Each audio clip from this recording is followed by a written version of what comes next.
قرآن پاک کے اندر اللہ تبارک و تعالی ارشاد فرماتا ہے، جس کا خلاصہ ہے کہ بے شک رسول کی زندگی تمہارے لیے بہترین نمونہ ہے۔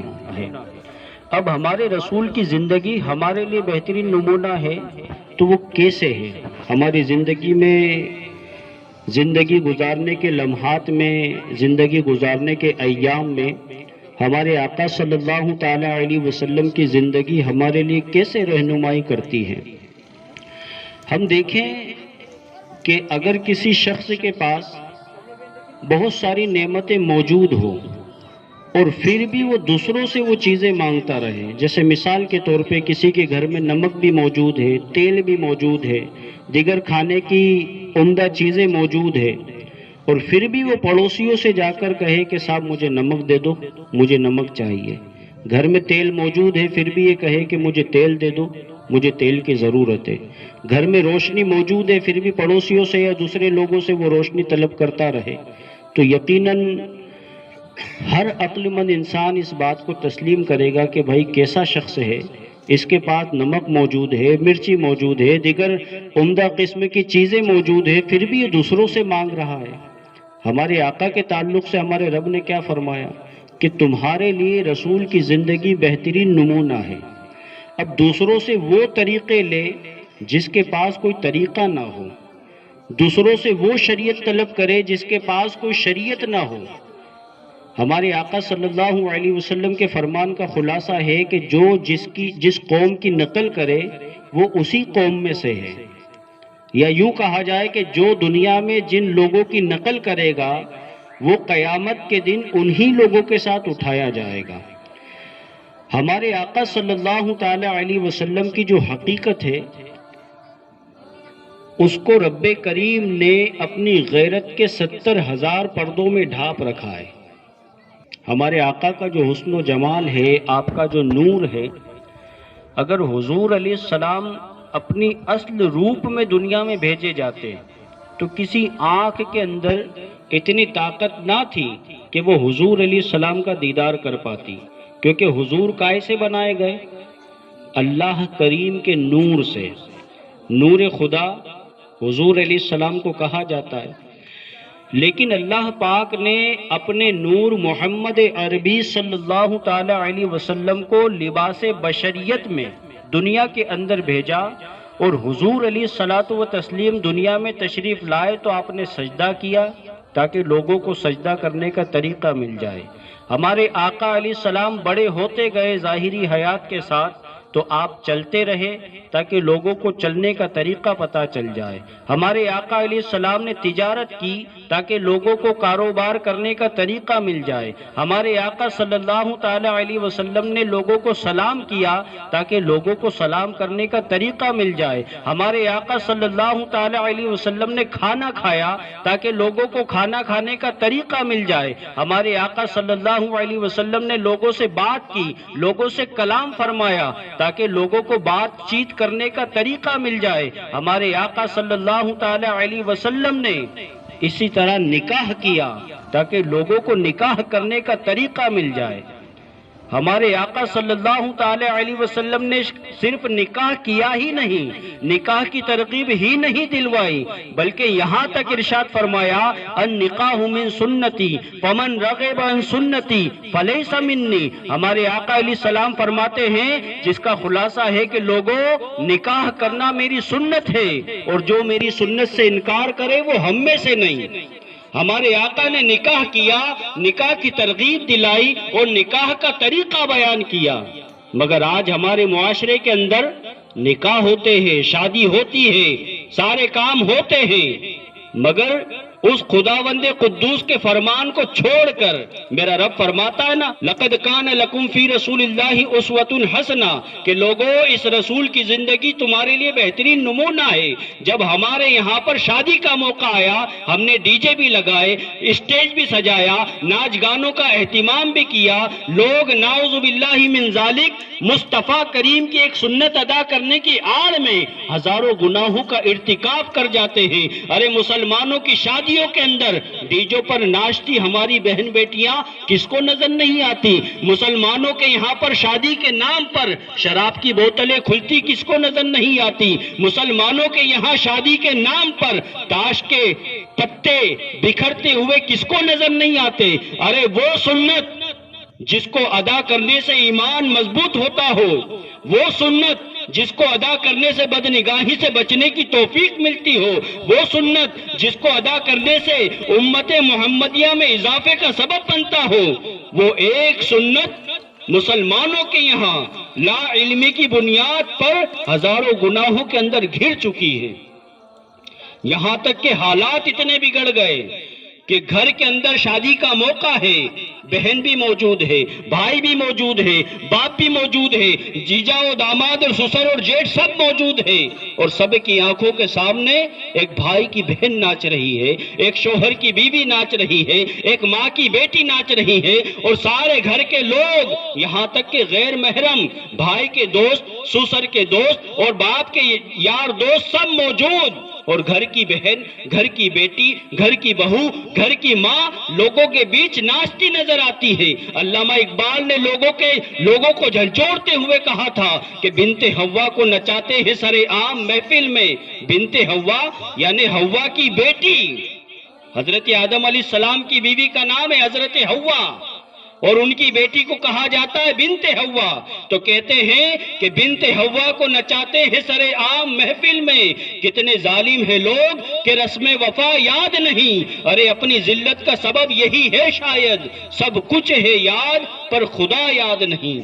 ہمیں سب یاد رہتا ہے مگر ہم جب رب کریم نعمت عطا فرماتا ہے، گھر میں خوشیوں کی سوغات عطا فرماتا ہے، تو اس خدا کو بھول جاتے ہیں، اور پھر وہ کرتے ہیں جو ہمارا جی چاہتا ہے، وہ کرتے ہیں جو گھر کے بڑے چاہتے ہیں۔ ارے ہم اگر گھر کے اندر ناچ گانا نہ کرو تو گھر والے کہتے صاحب بڑے لوگ ناراض ہو جائیں گے، پھوپا کہتا ہے کہ ناچ تو ہونا چاہیے، چاچا کہتے ہیں کہ ڈی جے ہونا چاہیے، پیسے نہیں میں دیتا ہوں، ارے دیگر رشتہ دار کہتے ہیں کہ بے پردگی اور یہ خلط ملط ہونا چاہیے۔ کیوں نہیں ہوں گے تو چاچا ناراض ہو جائیں گے، یہ کام نہ ہوا تو پھوپا روٹھ جائیں گے، ارے اس کو نہ کیا یہ کام نہ ہوا تو وہ شخص جو ہے وہ ہماری شادی میں نہیں آئے گا۔ ارے پھوپا کے روٹھنے کا ڈر ہے، چاچا کے ناراض ہونے کا ڈر ہے، کسی کے محفل میں نہ آنے کا ڈر ہے، مگر اس بات کا ڈر نہیں کہ اگر ناچ گانا کیا تو میرا رب روٹھ جائے گا، بے پردگیاں ہوئی تو خداوند قدوس ناراض ہو جائے گا۔ وہ مصطفیٰ کریم جس نے لوگوں کو نکاح کرنے کی دعوت دی اور نکاح کے احکامات پر بیان کیے، وہ مصطفیٰ ناراض ہو جائیں گے، وہ روٹھ جائیں گے۔ ارے رشتہ دار اور دوست احباب کے ناراض ہونے کا ڈر تو ہے مگر خدا اور اس کے رسول کی ناراضگی کا کوئی ڈر نہیں۔ یہ کتنی حیرانی کی بات ہے۔ پیارے اور محترم اسلامی بھائیوں، ہم جو ہے نا ہم بعد میں ہیں، شریعت پہلے ہے، ہمارے رشتہ دار بعد میں ہیں، اللہ اور اس کے رسول کے احکامات پہلے ہیں۔ آج ہم کیا کر رہے ہیں؟ لوگوں کی خوشنودی، لوگوں کی چاپلوسی کی بنیاد پر اس اللہ اور اس کے رسول کو ناراض کر رہے ہیں۔ ارے شادی اتنی عظیم نعمت ہے کہ اس کے بارے میں علماء بیان کرتے ہیں، کتابوں میں لکھا ہے کہ نکاح یہ آدھا ایمان مضبوط کر دیتا ہے، اور آج ہم کیا کر رہے ہیں؟ اور شادی کے موقع پر بڑے ڈرامے ہوتے ہیں، جو روز ملاقات ہوتی جن رشتہ داروں سے شادی کے ٹائم روٹ کے بیٹھ جاتے ہیں کہ نہیں صاحب ہم اس کے یہاں پر نہیں جائیں گے۔ کیوں نہیں جاؤ گے؟ ہمارے یہاں پروگرام تھا تو کارڈ دیا، فون لگائے، جا کر کہا پھر بھی آؤ بھگت کروائی ہم سے، اب ہم بدلہ لیں گے، ہم بھی نہیں جائیں گے، ہم بھی ان کو خوشامد کروائیں گے، ہاتھ پیر جڑوائیں گے۔ یہ کیا ہو رہا ہے بھیا؟ ارے لوگوں کی خوشیوں میں شامل ہوا کرو۔ یہ ناراضگیاں، یہ لڑائی جھگڑے، یہ نا اتفاقیاں، ارے اور بھی وقت پڑے ہیں، ویسے ان کو کرنا کیا ہے؟ لڑائی جھگڑے اور ناراضگیاں جسے اسلام کے اندر قطع تعلق کہا جاتا ہے، یعنی رشتہ داریاں کاٹنا۔ ایک مرتبہ حضرت ابو ہریرہ رضی اللہ تعالیٰ عنہ مجمع میں خطاب فرما رہے ہیں، آپ نے ارشاد فرمایا جو قطع تعلق کرنے والا اٹھ کر چلا جائے محفل سے۔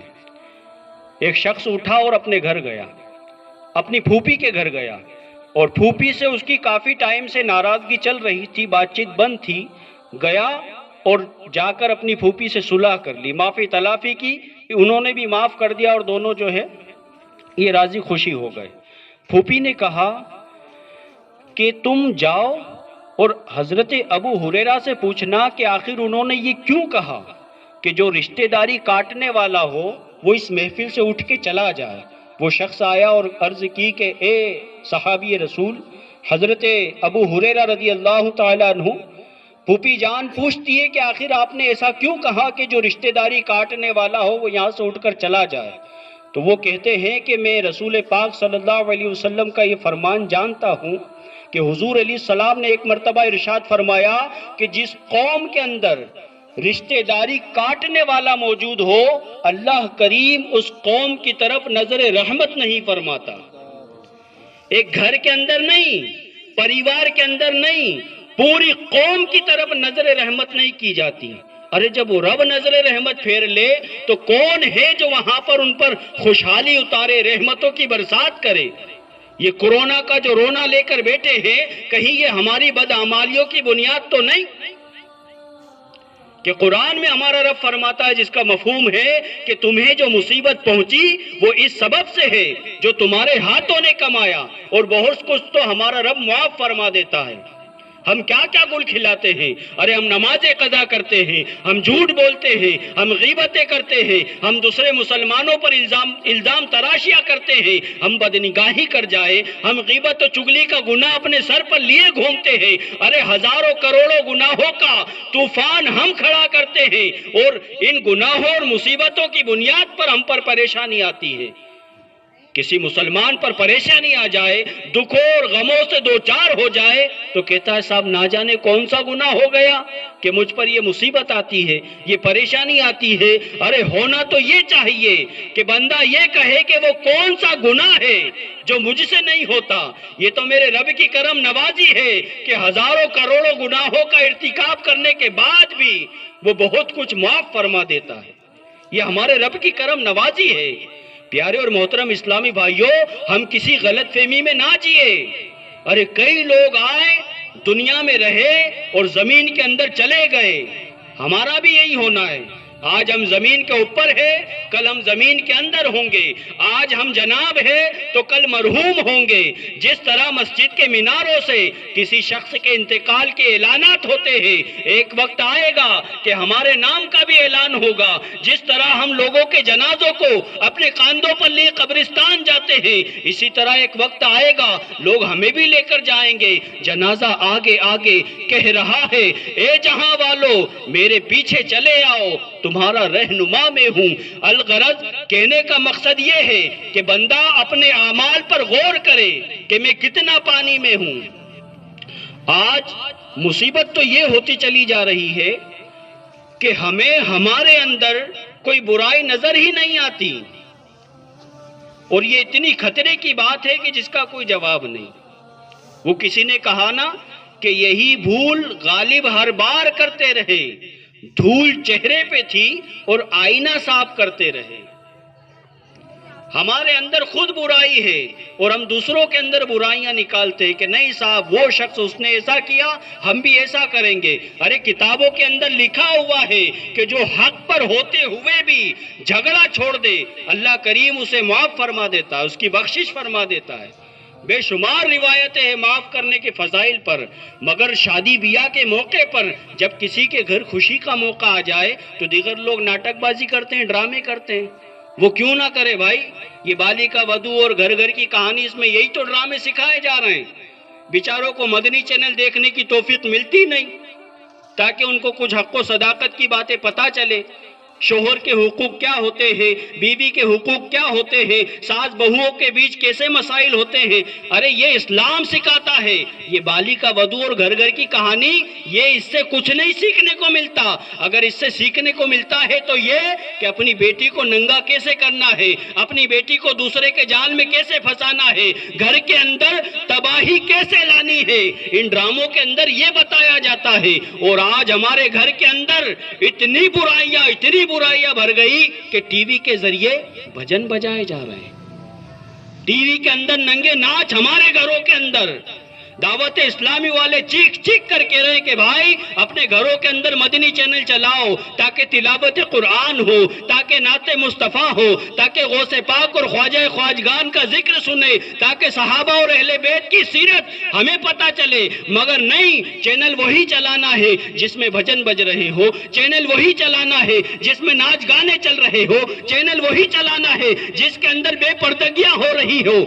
آج یہی تو چیز ہے جو ہمارے گھر کی بہن بیٹیوں کو ذلت و رسوائی کے عمیق گڑھے میں گرا رہی ہے۔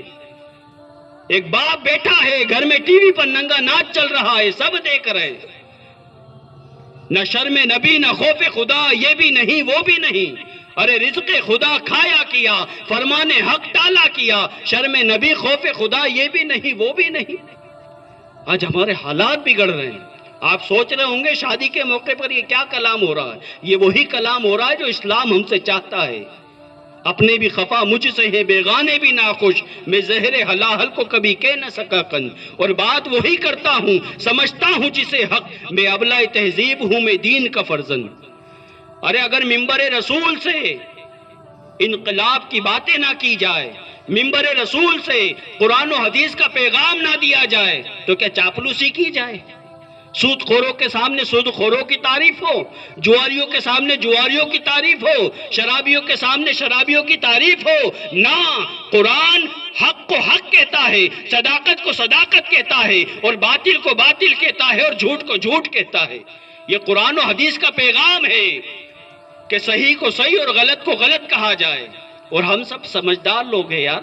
وہ نگران شورا فرماتے ہیں، دعوت اسلامی کے جو نگران ہیں حاجی عمران اتاری صاحب، وہ فرماتے ہیں ہم کوئی چھوٹے بچے نہیں کہ دودھ کو دودھو کہتے ہو، پانی کو ممم کہتے ہو۔ ارے بھائی سب سمجھتے ہیں، کس کو پتا نہیں نماز قضا کرنا گناہ ہے؟ کون سی عورت ہے جو یہ نہیں جانتی کہ صاحب سر کے بال دکھانا بھی یہ گناہ ہے؟ کون نہیں جانتا کہ آدھی آستین کا لباس پہن کر عورت کو بھائی اور باپ کے سامنے بھی آنا جائز نہیں؟ یہ چلتے پھرتے گناہ ہے۔ بعض گناہ تو وہ ہوتے ہیں جو کیا اور ختم، لیکن بعض گناہ وہ ہوتے ہیں جو انسان کے ساتھ چل رہے ہوتے ہیں۔ اور شیطان نے ہمیں کیسا جال میں پھنسا کر رکھا، ہمارے گھر کی بہنوں کو، ہمارے گھر کی بیٹیوں کو، ہمارے گھر کی بہوؤں کو شیطان نے کیسا جال میں الجھایا۔ 20 روپے کا کلپ دلوا دیا تو سر سے دوپٹہ سرکا دیا، 50-100 روپے کا ہار لے کر آ گئے تو وہی دوپٹہ گلے سے نیچے چلا گیا۔ ارے 100-200 کی چوڑیاں لیا ہے تو آستین اوپر چڑھ گئی، دکھانا ضروری ہے نا۔ یہ شیطان نے کیسا وار ڈالا ہے ہماری بہن بیٹیوں پہ، اور یہ بھول گئی۔ یہ خاتون جنت کی کنیز اپنے آپ کو کہتی ہے، مگر یہ بھول گئی خاتون جنت کی سیرت کیا تھی، یہ بھول گئی رابعہ بصری کا طریقہ کیا تھا، یہ بھول گئی کہ میرے مصطفیٰ کریم کے شہزادیوں نے کس طرح زندگی گزاری۔ ارے عورتوں کو میک اپ کرنا چاہیے، لیکن اپنے شوہروں کے لیے۔ شوہر کے سامنے تو گھناؤنی بیٹھی رہتی ہے اور زمانے کے سامنے میک اپ کر کے گھومتی ہے۔ یہ کتنی حیرانی کی بات ہے۔ ارے اسلام نے جن کے سامنے بن سور کر آنے کا حکم دیا، ان کے سامنے تو آنکھوں کے گیجڑ صاف نہیں ہوتے، اور اگر پڑوس میں کہیں کھانے کی دعوت آ جائے تو نئے کپڑے ڈھونڈو صاحب، کہاں رکھے ہوئے ہمارے کپڑے۔ یہ کیا ہو رہا ہے؟ یہ ہمارے گھر کی بہن بیٹیوں کے حالات ہیں، بندہ غور کرے یہ کیا ہو رہا ہے۔ آج مسلمان مرد اور عورتیں یہ دونوں ہی تباہی کی طرف جا رہے ہیں، اور اس کی سب سے بڑی وجہ علم دین سے دور ہونا۔ علم دین سے دور ہونا۔ ہمارے آقا صلی اللہ علیہ وسلم کا فرمان ہے جس کا خلاصہ ہے، حضور علیہ السلام ارشاد فرماتے ہیں جس کا مفہوم ہے کہ مسلمان مرد اور عورت ہر عاقل و بالغ پر علم دین سیکھنا یہ فرض ہے۔ اور پردے کے احکام، یہ الحمدللہ میرے شیخ طریقت قبلہ امیر اہل سنت بانی دعوت اسلامی مولانا محمد الیاس اتار قادری صاحب نے ضخیم کتاب لکھی، اور اس کتاب کا نام ہے پردے کے بارے میں سوال جواب۔ یہ ایک ایسی کتاب ہے کہ اس کو ہر گھر میں ہونا ضروری ہے۔ ہماری بہن بیٹیوں کو بلکہ مردوں کو بھی یہ کتاب پڑھنی چاہیے، پردے کے بارے میں سوال جواب۔ ہم دیکھیں ہمارے اسلام کی جو شہزادیاں گزری ہیں، انہوں نے اپنی زندگی کس طرح گزاری۔ اس کتاب کے اندر میں نے ایک واقعہ پڑھا کہ وہ نام ذہن سے نکل گیا ان خاتون کا، ان کا جوان بیٹا اور اکلوتا بیٹا تھا، اس کا انتقال ہو گیا۔ جب ان کو خبر ملی کہ آپ کا جو اکلوتا بیٹا تھا اس کا انتقال ہو گیا، تو وہ شخص باقاعدہ پردے کی حالت میں اپنے بیٹے کے پاس پہنچی۔ کسی کہنے والے نے کہا کہ آپ اس وقت بھی پردہ کر رہی ہیں جبکہ آپ کا اکلوتا بیٹا انتقال کر گیا۔ تو پتہ ہے ان خاتون نے کیا کہا؟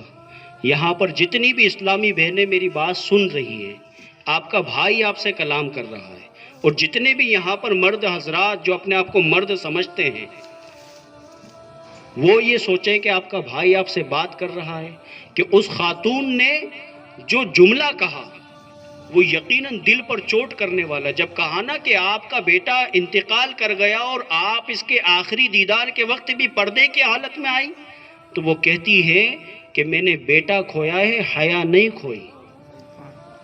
کیا فرماتی ہے؟ میں نے بیٹا کھویا ہے، حیا نہیں کھوئی۔ مگر آج تو یہاں پر الٹا ہی معاملہ ہے، بڑا عجیب و غریب معاملہ ہوتا چلا جا رہا ہے۔ تو پیارے اور محترم اسلامی بھائیوں، میں مرد ہوں اور مرد کی ذمہ داری ہوتی ہے کہ وہ اپنے گھر کی بہن بیٹیوں کو شرعی پردہ کروائے، اور شادی کے موقع پر، شادی خوشی کا موقع ہر گھر میں آتا ہے یار، ہر گھر میں نعمتیں دی رب کریم نے، اس کا احسان ہے، مزید برکتیں عطا فرمائے، لیکن ایسا نہیں کہ شادی بیاہ کے موقع پر جو ہے کہ شریعت کے احکامات کو ہی پامال کر دے۔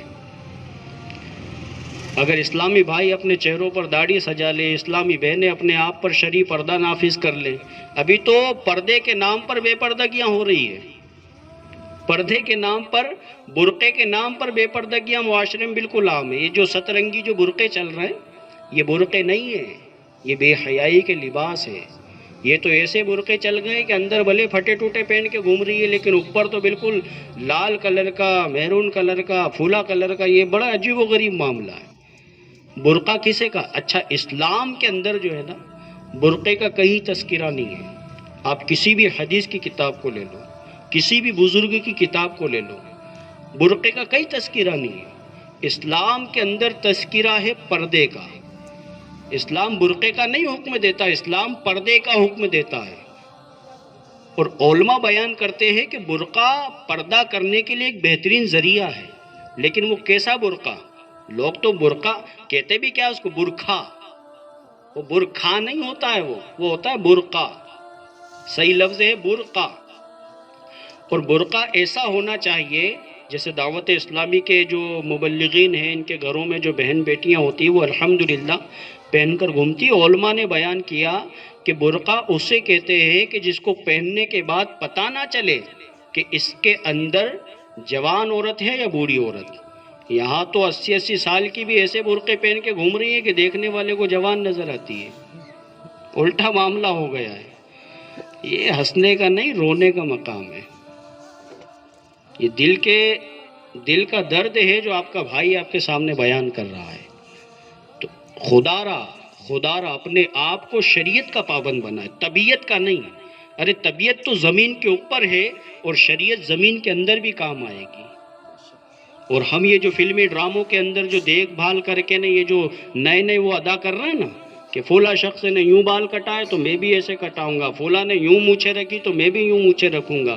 ابھی تو بڑے عجیب و غریب معاملات ہو گئے۔ وہ ایک مفتی صاحب فرما رہے تھے آدھے ادھر سے کاٹ دیے، آدھے ادھر سے کاٹ دیے، اور جو دونوں طرف سے گھسیٹ کے بیچ میں تندور کھڑا کر دیا۔ بڑا الٹا معاملہ ہو رہا ہے۔ ارے بھیا، یہ بال جو ہے یہ ہمارے آقا صلی اللہ علیہ وسلم کی سنت ہے، اور بال جو ہے نا یہ کتنی بڑی نعمت ہے رب کریم کی۔ کسی گنجے سے پوچھو، وہ تھک گیا علاج کروا کے کہ میرے پھر آ جائے بال، لیکن نہیں آتے۔ مطلب بندہ غور کرے، اتنی بڑی نعمت ہے بال، مگر اس کو فلمی اداکاروں کی نقل میں بالکل اس کا ستیہ ناش کر ڈالا انسان نے۔ حضور علیہ الصلوۃ و تسلیم اپنے بال مبارک ایسے رکھتے تھے جیسے دعوت اسلامی میں کئی مبلغین کو آپ کو دیکھا ہوگا آپ نے، وہ تھوڑے بڑے بال رکھتے ہیں، کبھی آدھے کان تک ہوتے ہیں، کبھی کان کی لو تک ہوتے ہیں، اور کبھی بڑھتے اتنے بڑھ جاتے ہیں کہ وہ کندھے کو چھو لیتے ہیں۔ مردوں کے لیے کندھے سے نیچے بال رکھنا یہ حرام ہے۔ اور آج تو بڑے عجیب ہو گئے بھیا، لوگ چوٹیاں باندھ کے گھوم رہے ہیں مرد۔ وہ ڈر لگتا ہے کہ ایسا نہیں ہو کہ ان مردوں نے چوٹیاں باندھ لی اور گھر کی عورتیں بال کٹوا بیٹھے۔ الٹے معاملات ہو رہے ہیں۔ تو پیارے اور محترم اسلامی بھائیوں، آپ سے گزارش ہے کہ ہمارے گھروں میں جب بھی خوشی کا موقع ہو، غمی کا موقع ہو، کوئی سا بھی موقع ہو، بندہ ہر لمحے ہر معاملے میں مصطفیٰ کریم اور خداوند قدوس کے احکامات کو پیش نظر رکھے۔ یہ شادی اللہ کریم اس میں خوب برکت عطا فرمائے، نظر بد سے بچائے، اور جو بھی آنے والی رکاوٹیں ہیں رب کریم ان کو دور فرمائے۔ شادی کرنا اور شادی کے اندر یہ لوگوں کو بلانا، آپ کو ایک آخری بات بتاتا چلوں جو کہ دل پر چوٹ کرنے والی ہے، کہ ہم اپنے گھروں میں شادی بیاہ کے موقع پر کس کو بلاتے ہیں؟ سب سے پہلے کام یہ ہوتا ہے کہ شادی کے کارڈ وغیرہ چھپ جاتے ہیں، دلہن ہو یا دولہا ہو، باپ کہتا ہے کہ صاحب میرے یار دوست ہیں، اتنے کارڈ مجھے چاہیے، ان کو دینے ہیں۔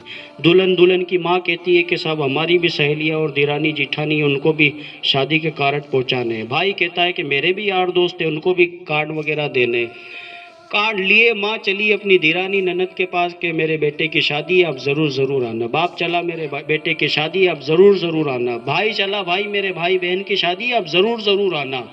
آپ آئیں گے گھر میں 4 چاند لگ جائیں گے، آپ آئیں گے بہار آ جائے گی۔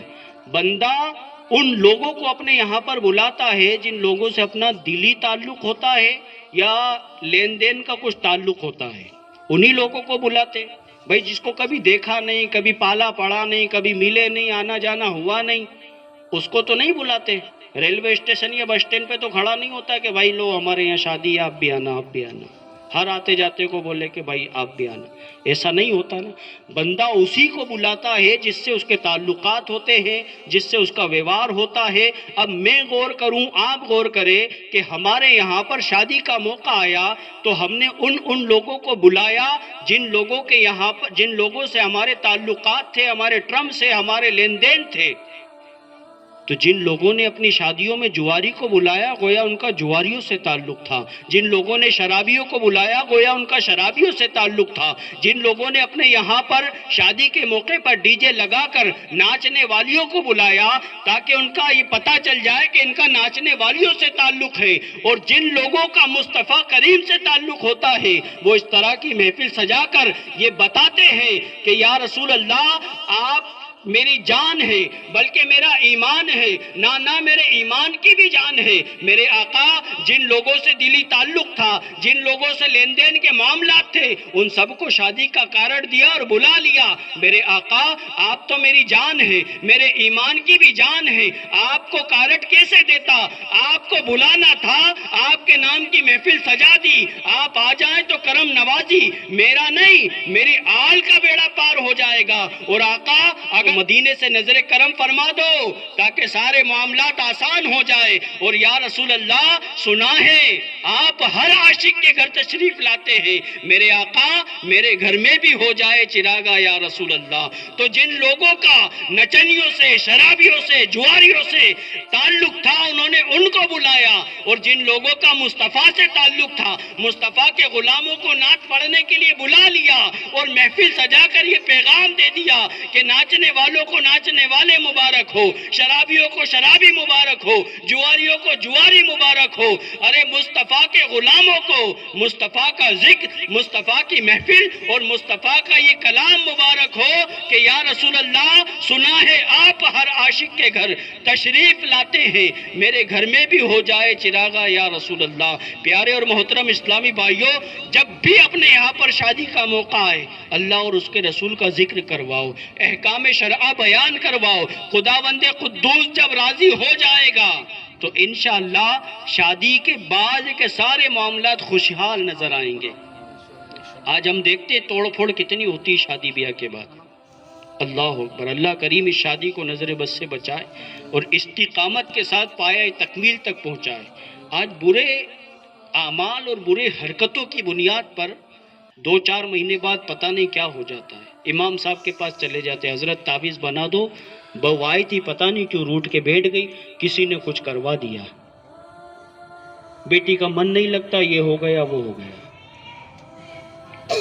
یہ سب کسی نے کچھ نہیں کرایا۔ علامہ اقبال فرماتے ہیں کہ جو کچھ بھی ہے سب اپنے ہی ہاتھوں کے ہے کرتوت۔ شکوا ہے زمانے سے نہ قسمت سے گلا ہے، اور دیکھے ہیں یہ دن اپنی ہی غفلت کی بدولت، سچ ہے کہ برے کام کا انجام برا ہے۔ مکان کی دیواریں تب ہی مضبوط ہوتی ہے جب اس کی نیو مضبوط ہو۔ نیو گارے کی بنا دے اور دیواریں سیمنٹ کی تو آنے والے وقتوں میں ڈیمیج ہونی ہے۔ شادی یوں سمجھے کہ ایک نیو ہے اور نیو ہی مضبوط رکھیں گے، اور وہ کیسے؟ وہاں پر ذکر خدا ہو، ذکر مصطفیٰ ہو، ذکر صحابہ ہو، ذکر اہل بیت ہو، ذکر خدا بند قدوس کے بزرگان دین کا ذکر ہو، تو انشاءاللہ جب نیو مضبوط ہے تو دیواریں بھی مضبوط ہوگی، اور شادی یہ خانہ آبادی بنتی بھی نظر آئیں گی۔ تو پیارے اور محترم اسلامی بھائیوں، میں نے عرض کیا تھا کہ ہمارے سارے کام، ہمارے سارے معاملات بعد میں ہیں، سب سے پہلے شریعت کے احکام ہے۔ شریعت نے کہا کہ یہ کام چھوڑ دو، اسے چھوڑ دو۔ شریعت نے کہا کہ یہ کام کر لو، اسے کر لو۔ اور یہ سوچ جو ہے نا، یہ سوچ تب ملے گی جب ہم شریعت کو ماننے والے، شریعت پر عمل کرنے والے، شریعت کو فالو کرنے والوں کے ساتھ اٹھیں گے، بیٹھیں گے۔ اور اچھوں کی صحبت اچھا بنا دیتی ہے، بروں کی صحبت برا بنا دیتی ہے۔ آج الحمدللہ دعوت اسلامی کا، یہ عاشقان رسول کی مدنی تحریک دعوت اسلامی کا مدنی ماحول آپ کے اور ہمارے بیچ موجود ہے۔ دعوت اسلامی یہ کسی نعمت عظمیٰ سے کم نہیں۔ دعوت اسلامی وہ عظیم تنظیم ہے کہ جب بندہ اس تنظیم سے جڑتا ہے تو وہ گویا کہ خدا بند قدوس کے دربار سے جڑ جاتا ہے، گناہوں سے دور ہو کر نیکیوں کے قریب آ جاتا ہے۔ دعوت اسلامی کے اندر ہم نے دیکھے ہیں کئی لوگ ایسے تھے جو دنیا کی محبت کا جام پیتے تھے، دعوت اسلامی میں آئے محبت رسول کا جام پیتے ہوئے نظر آتے ہیں۔ کئی لوگ ایسے تھے جو مسجد کے پاس سے گزر جاتے تھے، دعوت اسلامی سے جڑے الحمدللہ مسجد کے مصلوں پہ کھڑے ہوتے ہیں۔ دعوت اسلامی کا ماحول ہمیں نیک بنانا چاہتا ہے، نیکیوں کی طرف بلا رہا ہے۔ پیارے اور محترم اسلامی بھائیوں، ہم اٹھے اور دعوت اسلامی سے جڑے اور دعوت اسلامی کا ساتھ دے۔ انشاءاللہ جب اچھوں کی صحبت میں رہیں گے تو ہمارا حشر بھی اچھوں کے ساتھ ہوگا، اور ہمارے آقا صلی اللہ علیہ وسلم کا فرمان کا خلاصہ ہے، تم جن لوگوں سے محبت کرو گے قیامت کے دن انہی کے ساتھ اٹھائے جاؤ گے۔ دعوت اسلامی غریب نواز کی محبت کا جام پلاتی ہے، دعوت اسلامی غوث پاک کی محبت کا جام پلاتی ہے، دعوت اسلامی صحابہ و اہل بیت کی محبت کا جام پلاتی ہے۔ ارے آؤ غوث و خواجہ اور صحابہ و اہل بیت کے دامن سے جڑ جائیں، تاکہ اچھوں سے جڑیں گے قیامت کے دن اچھوں کے ساتھ اٹھیں گے۔ ایسا نہ ہو شرابیوں کے ساتھ جیتے رہے، شرابیوں کی صحبت میں بیٹھ کے پھل پھولتے رہے، اور قیامت کے دن پتہ چلے میں تو شراب نہیں پیتا تھا، مگر چونکہ دوست شرابی تھا، دوست جواری تھا، دوست سود خور تھا، قیامت کے دن انہی لوگوں کے ساتھ اٹھا لیا گیا۔ کہاں جائیں گے ہم؟ اچھوں کی صحبت بندے کو اچھا بنا دیتی ہے، بروں کی صحبت بندے کو برا بنا دیتی ہے۔ بندے کو چاہیے کہ اچھا ہو کے جنت میں جانا ہے یا برا ہو کے جہنم میں جانا ہے۔ جہنم وہ ہے جہاں پر دنیاوی آگ بھی پناہ مانگتی ہے۔ تو یار اگر ہم جیسے کمزور ناتواں بندوں کو اس میں ڈال دیا تو ہمارا بنے گا کیا؟ نہ ہم دنیاوی آگ برداشت نہیں کر سکتے تو پھر جہنم کی آگ کیا برداشت کریں گے؟ تو اگر اس آگ سے بچنا ہے تو آؤ نا مصطفیٰ کے احکامات پر اور سنتوں پہ عمل کرتے ہیں، دعوت اسلامی کے دامن سے جڑ جائیں، انشاءاللہ دنیا بھی روشن ہوگی، قبر بھی روشن ہوگی، اور آخرت میں مصطفیٰ کریم کے ساتھ جنت میں جائیں گے بھیا۔ مصطفیٰ کے ساتھ کون کون؟ تو کاش آقا کے ساتھ جنت میں وہی جائے گا جو دنیا میں آقا آقا کرتا رہا ہو، آقا کے نقش قدم پر چلتا رہا ہو۔ میرے پیر علامہ الیاس ستار قادری صاحب فرماتے ہیں نا کہ خلد میں ہوگا ہمارا داخلہ اس شان سے، یا رسول اللہ کا نعرہ لگاتے جائیں گے۔ تو یہ نعرہ کب لگائیں گے ہم؟ ایسا نہیں ہو دنیا میں تو جیسے وہ نعرہ لگاتے ہیں نا کہ غلام ہے رسول کے غلام ہیں، اور غلامی رسول میں تو موت بھی قبول ہے۔ مجھے بڑی حیرانی ہوتی ہے نعرہ سن کے کہ جن لوگوں کو غلامی رسول میں موت قبول ہے ان کو غلامی رسول میں چہرے پہ داڑھی کیوں قبول نہیں؟ جن لوگوں کو غلامی رسول میں موت قبول ہے ان کو غلامی رسول میں نمازیں کیوں قبول نہیں؟ جن لوگوں کو غلامی رسول میں موت قبول ہے ان کو سچائی اور صداقت پر چلنے کی عادت کیوں قبول نہیں؟ کہیں ایسا تو نہیں کہ شیطان نے جھوٹے نعرے میں الجھا دیا اور ہم غلط فہمی میں جی رہے ہیں؟ غلط فہمی کے چادر کو پھاڑ کے غفلت سے بیدار ہو جائیں اور حق و صداقت کے روشنی کی طرف آئیں، دعوت اسلامی سے جڑیں، انشاءاللہ ہماری دنیا اور آخرت دونوں کامیاب ہوگی۔ اللہ کریم کی بارگاہ میں دعا ہے میرے بیان کی غلطیاں اور تمام گناہوں کو معاف فرمائے، سننے سے زیادہ عمل کی توفیق عطا فرمائے۔ جہاں تاریخ تھا، ظلمت قضا تھا، سخت کالا تھا، کوئی پردے سے کیا نکلا کہ گھر گھر میں اجالا تھا، کسر باقی نہ رکھی بزم ان کا جگمگانے میں، عرب سے چاند نکلا، چاندنی پھیلی زمانے میں، ایک عرب نے آدمی کا بول بالا کر دیا، خاک کے ذروں کو ہمدوش سریا کر دیا، ارے جو نہ تھے راہ پر اوروں کے ہادی بن گئے، کیا نظر تھی جس نے مردوں کو مسیحا کر دیا، لکھنا نہیں آتا تو میری جان پڑھا کر، ہو جائے گی مشکل تیری آسان پڑھا کر، ارے پڑھنے کے لیے گر تجھے کچھ بھی نہ ملے تو چہروں پہ لکھے درد کے عنوان پڑھا کر، لا ریب تیری روح کو تسکین ملے گی تو قرب کے لمحات میں قرآن پڑھا کر، اور آ جائے گا اقبال تجھے جینے کا قرینہ تو سرور کونین کے فرمان پڑھا کر۔ اللہ کی بارگاہ میں دعا ہے بیان کی غلطیاں اور تمام گناہوں کو معاف فرمائے، سننے سے زیادہ عمل کی توفیق عطا فرمائے، اس شادی کو خانہ آبادی بنائے۔ جن لوگوں نے اس محفل کو سجانے میں حصہ لیا، رب کریم ان کو دین و دنیا کی خوب برکتوں سے مالا مال فرمائے۔